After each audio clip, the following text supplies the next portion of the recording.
इन सभी सेनेंसेस को लीजिए। इन सभी सेनेंसेस में दो बातें बताई जा रही हैं, दो चीज़ों की बात हो रही है। पहली बात तो ये बताई जा रही है कि क्या चाहिए, एप्रोप्रिएट क्या है, उचित क्या है, या फिर अंदाज़ा क्या है।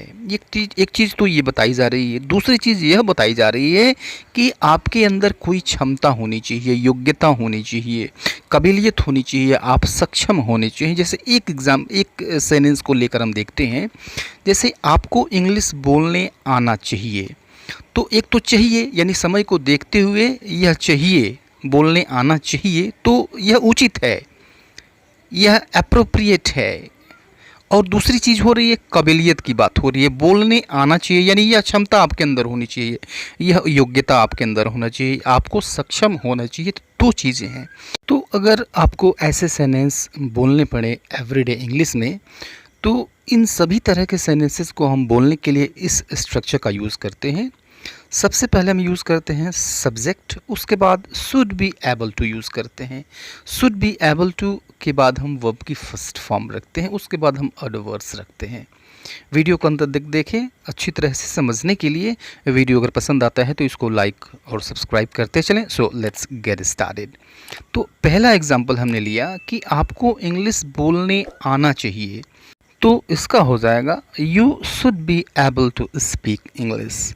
तो यहाँ देखिए, यू शुड बी एबल यानी आपको योग्य होना चाहिए टू स्पीक इंग्लिश, इंग्लिश बोलने के लिए, यानी आपको इंग्लिश बोलने में सक्षम होना चाहिए।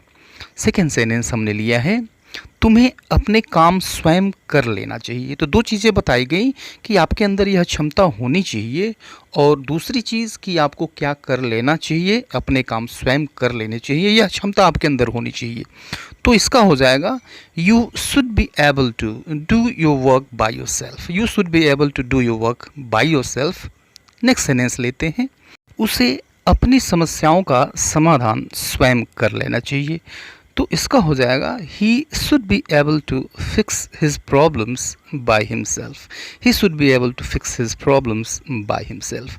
अब आपको एक चीज़ का ध्यान रखना होगा, आपको वैसे सेंटेंसेस के साथ कन्फ्यूज़न हो सकता है जिसमें बताया जाता है कि आपको क्या करना चाहिए और क्या नहीं करना चाहिए। वहाँ पर क्षमता की बात नहीं होती है, वहाँ पर बताया जाता है कि क्या मोरली एप्रोप्रिएट है, उचित क्या है, क्या आपको करना चाहिए, क्या आपको नहीं करना चाहिए।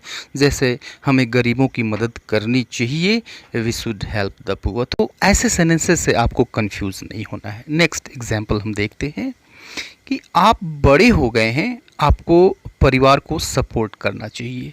तो अब इसका हो जाएगा आप बड़े हो गए हैं means you are grown up now. अब आप बड़े हो गए हैं, आपको परिवार का सपोर्ट करना चाहिए। You should be able to support your family. You should be able to support your family. Next देखते हैं, तुम्हें यह सवाल हल कर लेना चाहिए। तो इसका हो जाएगा you should be able to solve this question. You should be able to solve this question. और एक और एग्जाम्पल हम देखते हैं, अगले हफ्ते उसे चलने लायक हो जाना चाहिए। अब जैसे डॉक्टर ने आपका ट्रीटमेंट किया, फिर किसी का ट्रीटमेंट किया, और उसको उम्मीद है कि अगले हफ्ते से वह इस लायक हो जाएगा कि वह चल सकेगा। इसका मतलब यहाँ पे ये है, तो इसका हो जाएगा next week he should be able to walk. Next week he should be able to walk. और यह एक सेंटेंस आपके लिए है। Just translate this, comment in the comment box. See you later in the next video. Till then goodbye and take care.